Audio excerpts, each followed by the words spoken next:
आज हम एक ऐसे वीर योद्धा के बारे में बात करेंगे जिसे हमारे भारत देश के CDS यानी कि चीफ ऑफ डिफेंस स्टाफ में शामिल कर लिया गया। उस वीर योद्धा का नाम है lieutenant general Anil Chauhan. Lieutenant general Anil Chauhan को उत्तम युद्ध सेवा मेडल, अति विशिष्ट सेवा मेडल, सेना मेडल, विशिष्ट सेवा मेडल, सेवा निवाकरण और कई सारे मेडलों से सम्मानित किया गया है। हमारे भारत सरकार ने देश के नए चीफ ऑफ डिफेंस स्टाफ यानी कि CDS के नाम के लिए ऐलान कर दिया गया है। Lieutenant general retired Anil Chauhan को भारत देश का नया CDS बनाया गया है। दिसंबर 2021 में भारत देश के पहले CDS जनरल बिपिन रावत थे, जिसके निधन के बाद से ही यह पद खाली था। सेना में अपने 40 साल के करियर से लेफ्टिनेंट जनरल अनिल चौहान ने कई महत्वपूर्ण जिम्मेदारियों को निभाया है।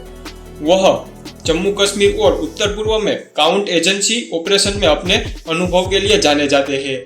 आखिर मेरी तरह आपने भी सोचा होगा कि कौन है ये लेफ्टिनेंट जनरल अनिल चौहान, पहले कभी इस नाम को नहीं सुना है। लेफ्टिनेंट जनरल अनिल चौहान का जन्म 18 मई साल 1961 को हुआ था। साल 1981 में वह भारतीय सेना के गोरखा राइफल्स में कमिश्नर बन गए थे। वह नेशनल डिफेंस एकेडमी और भारतीय मिलिट्री एकेडमी के LTMI थे। मेजर जनरल की रैंक पर होते हुए भी लेफ्टिनेंट जनरल अनिल चौहान उत्तरी कमान में बांद्रूमुला सेक्टर में इन्फेंसी डिवीजन के कमांडर रह चुके थे। वह नॉर्थ ईस्ट में तीनों कोरों के कमांडर थे। सितंबर 2019 में वह पूर्वी कमान की जनरल ऑफिसर कमांडिंग चीफ बनाए गए। मई 2021 में रिटायर्ड हुए, तब तक वह इसी पोस्ट पर मौजूद थे। पूर्व commander lieutenant general Manoj Mukund Narwade की उन्होंने जगह ली थी और जो आगे चलकर सेना अध्यक्ष बन गए। बेतौर कमांडर काम करने के अलावा उन्होंने सेना की कई और महत्वपूर्ण पदों पर काम किया है। कुछ वक्त तक मिलिट्री ऑफिसर के डायरेक्टर पद की भी जिम्मेदारी उन्होंने संभाली थी। इससे पहले उन्होंने यूनाइटेड नेशन मिशन के तहत अंगोला में अपनी सेवाएं दी थी। लेफ्टिनेंट जनरल चौहान 21 मई साल 2021 को सेवा से रिटायर्ड हुए। रिटायरमेंट के बाद भी उन्होंने राष्ट्रीय सुरक्षा और कूटनीति से जुड़े मामलों में सेना के साथ काम किया है। सेना में बेहतरीन काम के लिए लेफ्टिनेंट जनरल चौहान को परम विशिष्ट सेवा मेडल, उत्तम युद्ध सेवा मेडल, अति विशिष्ट सेवा मेडल और विशिष्ट सेवा मेडल से भी सम्मानित किया गया है।